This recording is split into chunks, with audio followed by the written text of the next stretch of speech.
আসসালামু আলাইকুম ভিউয়ার্স, সবাই কেমন আছেন? তো আজকে আপনাদের মাঝে নিয়ে হাজির হলাম আমি মালয়েশিয়াতে কী কাজ করি। তো আমি মালয়েশিয়াতে এখানে সমিলে কাজ করি। আর সব থেকে দামি দামি যে গাছগুলো বা যে ধরনের কাঠগুলো এখান থেকে বের হয়ে বড় বড় ফার্নিচার তৈরি হয়, সেগুলোর প্রসেসিং আজকে আপনাদের দেখাবো। তো এটা দেখলে না তখন গাছ কেমন গাছ।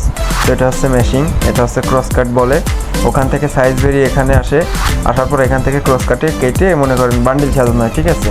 ওই যে সামনে থেকে দেখতে পারতেছেন বিভিন্ন সাইজের বান্ডিল। যেমন এইটা আছে আপনার 1 ইঞ্চি 4 হুন প্লাস 3 ইঞ্চি 6 হুন। তো হুন বলতে আর কি সুতা বোঝানো হয়। এখানে 2 ইঞ্চি 6 বাই 3 ইঞ্চি 6, তার পাশেরটা আছে 3 ইঞ্চি 6 বাই 4 ইঞ্চি 6। তো এমন ধরনের বিভিন্ন ধরনের সাইজ আছে, যেগুলো একটা বান্ডিলের দাম মালয় রিঙ্গিত আসে প্রায় 10,000 15,000 রিঙ্গিত। এখানে আছে 1 ইঞ্চি বাই 2 ইঞ্চি বাটাম, ঠিক আছে। এগুলো 8 ফিট, সাইডেরগুলো 7 ফিট। এগুলো হচ্ছে এক ধরনের তক্তা আর কি। এই তক্তাগুলো অনেক দামি হয়ে থাকে। এগুলো হচ্ছে 8 ফিটের তক্তা। এগুলো আপনার 3 ইঞ্চি 6 বাই 2 ইঞ্চি 6।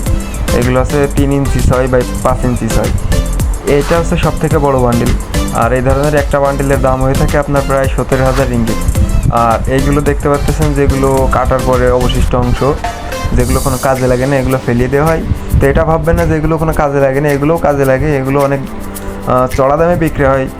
তো এই যে এখানে দেখতে পাচ্ছেন যে বিভিন্ন ধরনের আপনার পাপ্পান বলা হয় মালয় ভাষাতে যেটাকে।